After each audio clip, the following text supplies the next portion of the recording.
Dahl.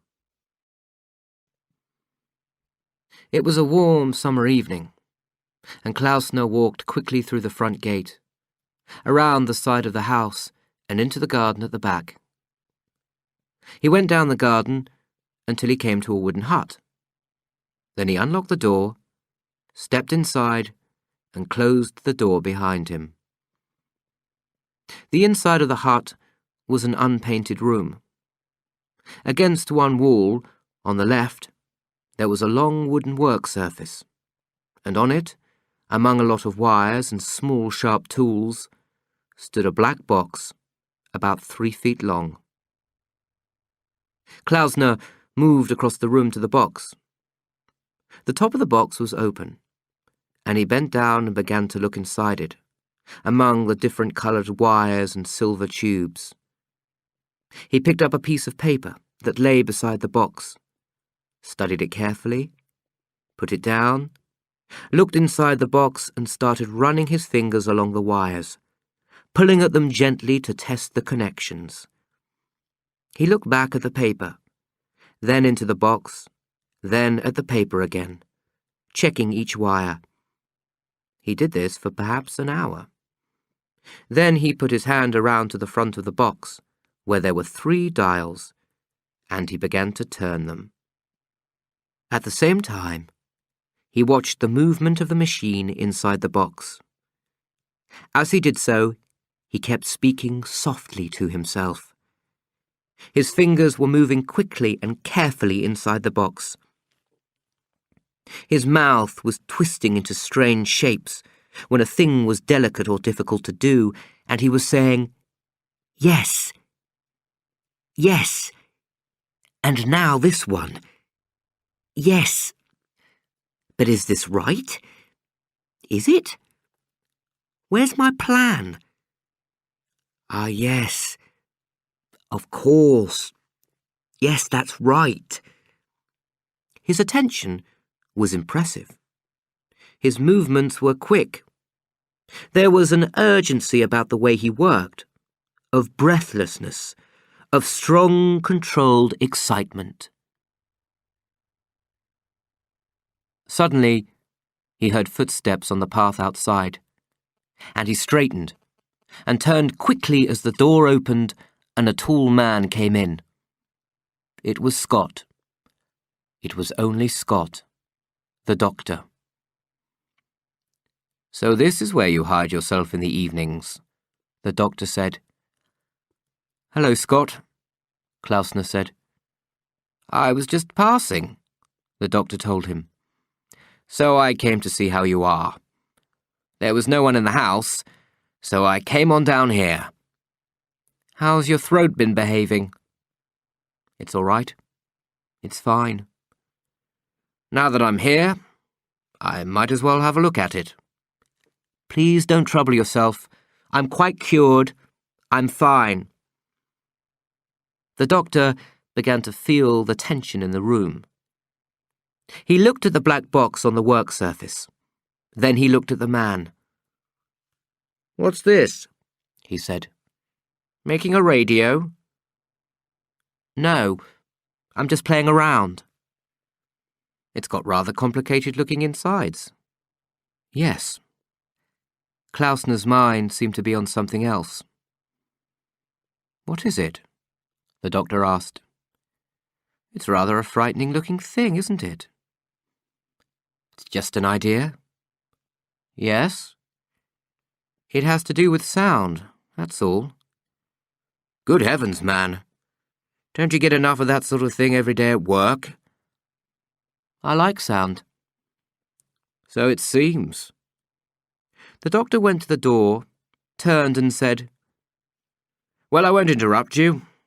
I'm glad your throat's not worrying you any more." But he kept standing there looking at the box, anxious to know what this strange patient of his was doing. "What's it really for?" he asked. "You've got me interested now."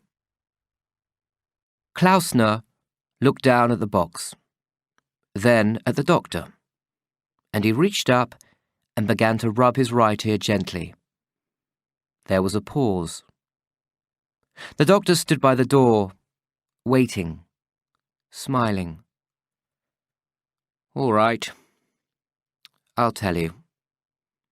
There was another pause, and the doctor could see that Klausner was having trouble deciding how to begin. "Well, it's like this. The idea is very simple, really. The human ear, you know that it can't hear everything. There are sounds so high or so low that the ear can't hear them." "Yes," said the doctor. "Yes. Well, any note which is so high that it has more than 15,000 vibrations a second can't be heard. Dogs have better ears than us. A dog could hear it. There are whistles which can only be heard by dogs." "Yes, I've seen one." "Of course you have. And up the scale, higher than the note of that whistle, there's another note. You can't hear that one either. And above that there is another and another, rising right up the scale for ever and ever and ever. There's a note that's so high that it vibrates 1,000,000 times a second, and another 1,000,000 times as high as that, and on, higher and higher, as far as numbers go, beyond the stars." Klausner was becoming more excited every moment. He was a small man, weak and nervous, and his hands were always moving. His large head leaned towards his left shoulder, as if his neck were not quite strong enough to support it. His face was smooth and pale, almost white, and the pale grey eyes behind his steel glasses had a distant, confused look. The doctor, looking at that strange pale face and those pale grey eyes, felt that there was a quality of distance about this little person. It was as if the mind were far from where the body was. The doctor waited for him to go on. Klausner spoke slowly. "I believe that there is a whole world of sound around us, all the time, that we cannot hear. It is possible that up there in those areas where sounds are so high we can't hear them, there is a new, exciting music being made. A music so powerful that it would drive us crazy if only our ears were tuned to hear it. There may be anything. For all we know, there may be—" "Yes," the doctor said, "but it's not very likely." "Why not? Why not?" Klausner pointed to a fly sitting on a piece of wire on the work surface. "You see that fly? What sort of noise is that fly making now?" "None that we can hear. But the creature may be whistling or singing a song. It's got a mouth, hasn't it? It's got a throat." The doctor looked at the fly, and he smiled. He was still standing by the door with his hand on the door handle. "Well," he said, "so you're going to check that?" "Some time ago," Klausner said, "I made a simple instrument that proved to me the existence of many sounds which we cannot hear. I have often sat and watched the needle of my instrument recording the presence of sound vibrations in the air when I myself could hear nothing. And those are the sounds I want to listen to. I want to know where they come from and who or what is making them." "And is that machine on the table there going to allow you to hear those noises?" "It may. Who knows? So far, I've had no luck. But I've made some changes in it, and tonight I'm ready to try it again. This machine," he said, touching it with his hands, "is designed to pick up sound vibrations that are too high for the human ear and to make it possible for us to hear them. I tune the machine in, almost like a radio." The doctor looked at the long black box. And you're going to try tonight? Yes. Well, I wish you luck. He looked at his watch. I must go now, he said. Goodbye, and thank you for telling me. I must call again sometime and find out what happened. The doctor went out and closed the door behind him. For a little longer, Klausner worked on the wires in the black box. Then he straightened up, and in a soft, excited whisper said, "Now we'll try again. We'll take it out into the garden this time, and then perhaps, lift it up now. Carefully. Oh my God, it's heavy." He carried the box to the door, found that he couldn't open the door without putting it down, carried it back, put it on the work surface, opened the door, and then carried it with some difficulty into the garden. He placed the box carefully on a small wooden table that stood on the grass. He went back inside the hut and got a pair of earphones. He connected these to the machine and then put them over his ears. The movements of his hands were quick and exact. He breathed in and out through his mouth in quick, loud breaths of excitement. He kept on talking to himself with little words of comfort and encouragement, as if he were afraid. Afraid that the machine might not work, and afraid also of what might happen if it did.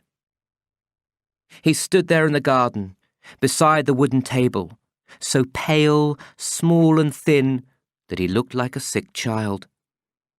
The sun had gone down. There was no wind, no sound at all. From where he stood, he could see over a low fence into the next garden, and there was a woman walking down the garden with a flower basket on her arm. He watched her for a time without thinking about her at all.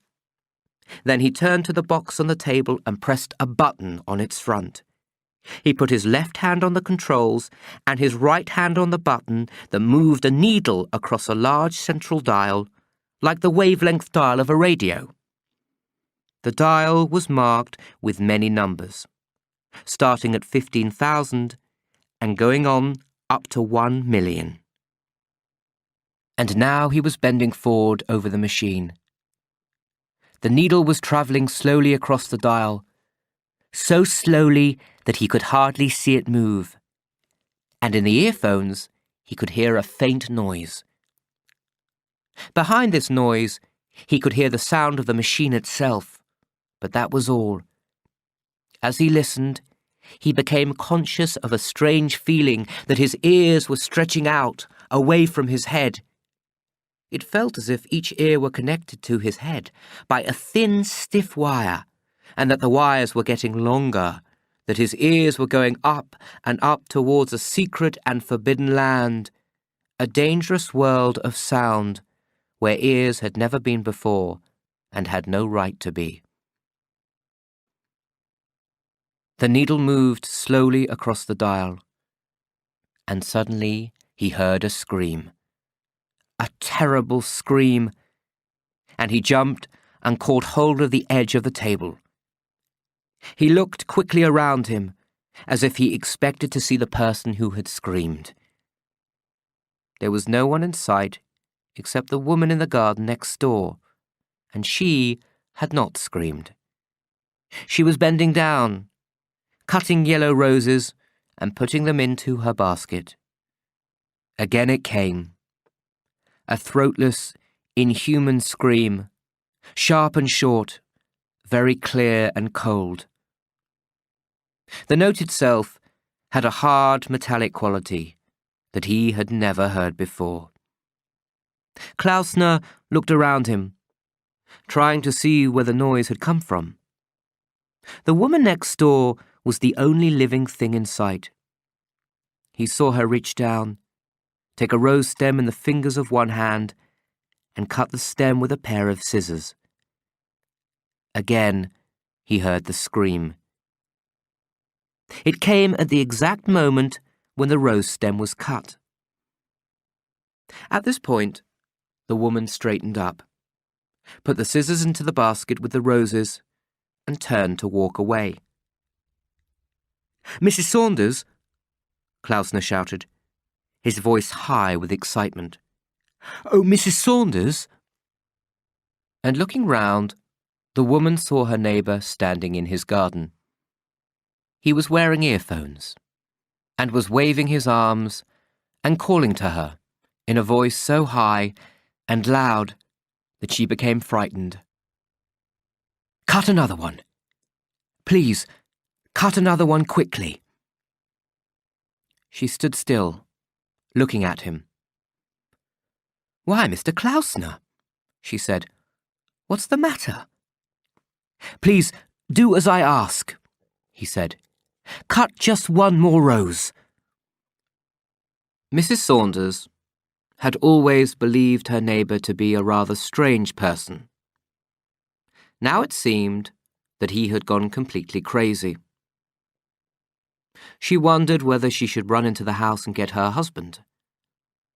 No, she thought. No, he's harmless. I'll just do as he asks. "Certainly, Mr. Klausner, if you like," she said.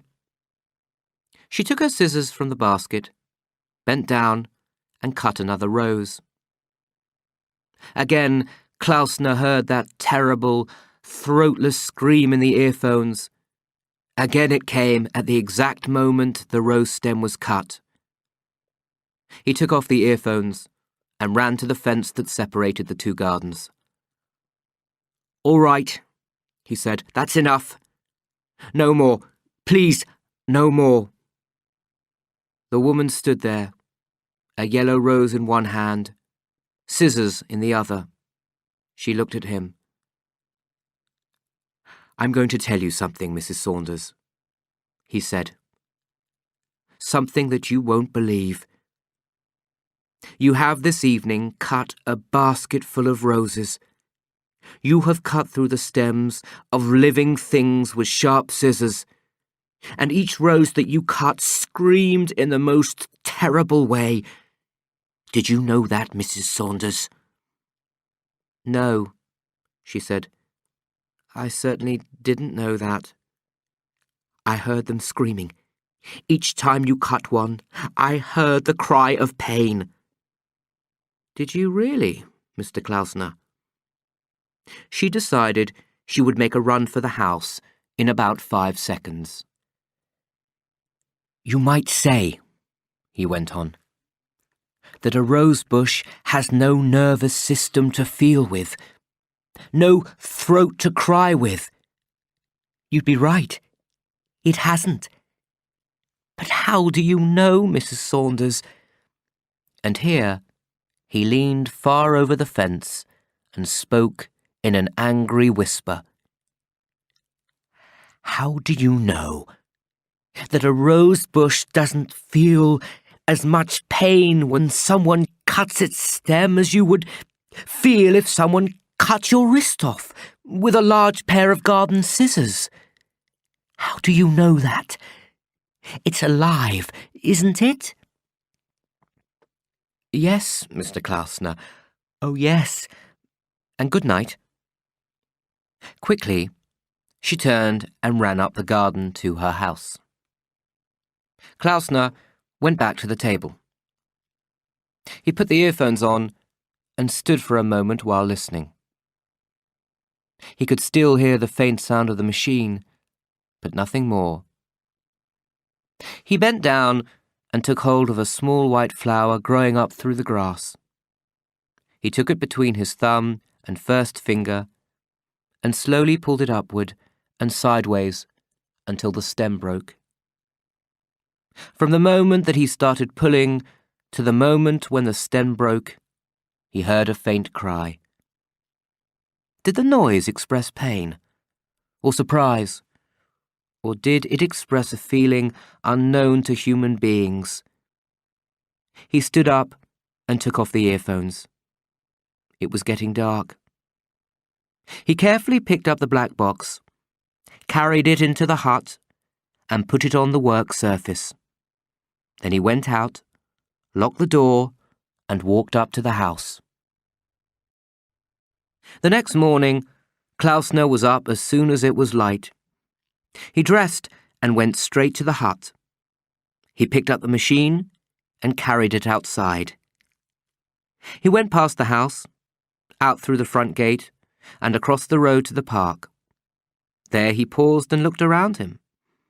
Then he went on until he came to a large tree, and he placed the machine on the ground close to the trunk of the tree. Quickly, he went back to the house and got an axe and carried it across the road into the park. He put the axe on the ground beside the tree. Then he looked around him again, his eyes moving nervously in every direction. There was no one about. It was 6 a.m. He put the earphones on his head and turned on the machine. He listened for a moment to its faint, familiar sound. Then he picked up the axe, stood with his legs wide apart, and swung the axe as hard as he could at the base of the tree trunk. The blade cut deep into the wood and stuck there. And at that moment, he heard the strangest noise in the earphones. It was a new noise, unlike any he had heard before. A large, noteless, low, screaming sound, not quick and short like the sound of the roses. It lasted for a minute, loudest at the moment when the axe struck, getting gradually fainter and fainter until it was gone. Klausner looked in shock at the place where the blade of the axe had sunk into the wood of the tree. Then gently, he took the axe handle, worked the blade loose, and threw the thing to the ground. With his fingers, he touched the wound that the axe had made in the wood, touching the edges of the wound, trying to press them together to close the wound, and he kept saying, "Tree, oh tree, I am sorry. I am sorry. But it will get better. It will get better." For a while, he stood there with his hands on the trunk of the great tree. Then suddenly, he turned away and hurried off out of the park, across the road, back into his house. He went to the telephone, looked in the phone book, dialed a number, and waited. He held the receiver tightly in his left hand and tapped the table impatiently with his right. Then he heard a man's voice, a sleepy voice, saying, "Hello? Yes? Dr. Scott?" he said. "Yes, speaking." "Dr. Scott, you must come immediately. Quickly, please." "Who is it speaking?" "Klausner here. Do you remember what I told you last night about my experience with sound, and how I hoped I might—" Yes, of course. But what's the matter? Are you ill?" "No, I'm not ill, but—" "It's 6:30 a.m, the doctor said. "And you call me, but you are not ill?" "Please come. Come quickly. I want someone to hear it. It's driving me crazy. I can't believe it." The doctor heard the uncontrolled note in the man's voice. It was the same note as he was used to hearing in the voices of people who called and said, "There's been an accident. Come quickly." He said slowly, "You really want me to get out of bed and come over now?" "Yes, now. Immediately. Please." "All right then. I'll come." Klausner sat down beside the telephone and waited. He tried to remember what the scream of the tree had sounded like, but he couldn't. He could remember only that it had been loud and terrible, and had made him feel sick with shock. He tried to imagine what sort of noise a human would make if he had to stand fixed to the ground while someone deliberately swung a small, sharp thing at his leg so that the blade cut in deep. The same noise? No. Quite different. The noise of the tree was worse than any known human noise because of that frightening, throatless quality. He heard the front gate being opened, and he went out and saw the tall doctor coming down the path. He was carrying a little black bag in his hand. "Well," the doctor said, "what's the trouble?" "Come with me, doctor. I want you to hear it. I called you because you're the only one I've told. It's over the road in the park. Will you come now?" The doctor looked at him. He seemed calmer now. There was no sign of him being mentally unbalanced. He was just upset and excited. They went across the road into the park, and Klausner led the way to the great tree at the foot of which stood the long black box. "Now please, put on these earphones and listen. Listen carefully and tell me afterwards exactly what you hear. I want to be quite sure." The doctor smiled and took the earphones and put them over his ears. Klausner bent down and turned on the machine. Then he picked up the axe, ready to swing. For a moment, he paused. "Can you hear anything?" he said to the doctor. "Just a faint sound from the machine." Klausner stood there with the axe in his hands. He lifted it and swung it at the tree. As he swung it, he thought he could feel a movement of the ground on which he stood. It felt as if the tree's roots were moving under the soil. But it was too late to stop the blow, and the axe blade struck the tree and went deep into the wood. At that moment, high above them, there was a cracking sound of wood breaking, and the sound of leaves brushing against other leaves, and they both looked up, and the doctor cried, "Watch out! Run, man! Quickly! Run!" The doctor had pulled off the earphones, and was running away fast, but Klausner stood rooted to the spot, looking up, wide-eyed at the great branch, 18 meters long at least, that was bending slowly downwards. It was breaking at its thickest point, where it joined the trunk of the tree. The branch came crashing down, and Klausner jumped to one side just in time. It fell on the machine and broke it into pieces. "Good heavens," shouted the doctor as he came running back. "I thought it had hit you." Klausner was looking up at the tree. His large head was leaning to one side, and on his smooth white face there was an expression of terror. Slowly, he walked up to the tree and gently removed the blade from the trunk. "Did you hear it?"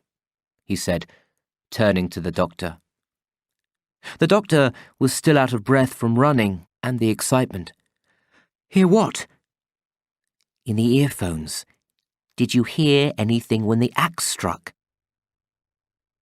The doctor began to rub the back of his neck. "Well," he said, "I think—" He paused and bit his lower lip. "No, I'm not sure. I couldn't be sure. I don't suppose I had the earphones on for more than a second after the axe struck." He was speaking quickly, rather crossly. Yes, but what did you hear?" "I don't know," the doctor said. "I don't know what I heard. Probably the noise of the branch breaking." "What did it sound like? Exactly what did it sound like?" asked Klausner, looking hard at the doctor. "How could I tell, with half the tree falling on me? I had to run for my life." The doctor certainly seemed nervous. Klausner felt it now. The doctor moved his feet and half turned to go. "Well," he said, "we'd better get back." "Look," said the little man, and now his smooth white face became suddenly filled with colour. "Look, stitch this up." He pointed to the wound that the axe had made in the tree trunk. "Stitch this up quickly." "Don't be silly," said the doctor. Do as I say. Stitch it up. Klausner was holding the axe, and he spoke softly, in a strange, almost threatening way. "Don't be silly. I can't stitch through wood. Come on. Let's get back." So you can't stitch through wood? "No, of course not. Have you got any iodine in your bag?" "Yes." "Then paint the wound with iodine. It'll sting, but that can't be helped." Now let's not be stupid. Let's get back to the house and then paint the cut with iodine. The doctor saw Klausner's hands tightening on the axe handle. The only other thing he could do was to run away fast, and he certainly wasn't going to do that. "All right," he said. "I'll paint it with iodine."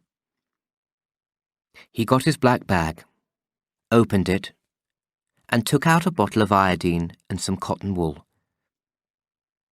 He went up to the tree trunk, opened the bottle, poured some iodine onto the cotton wool, and began to rub it into both cuts. He kept one eye on Klausner, who was standing completely still with the axe in his hands, watching him. "There you are," the doctor said. "It's done."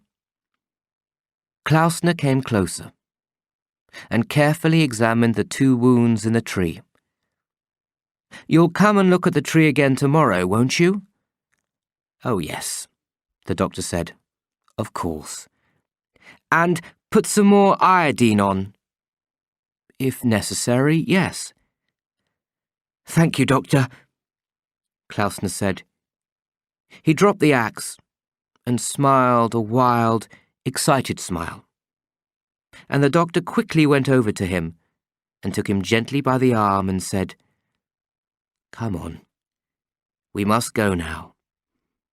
And suddenly they were walking away, the 2 of them, walking silently, rather hurriedly across the park, over the road, back to the house.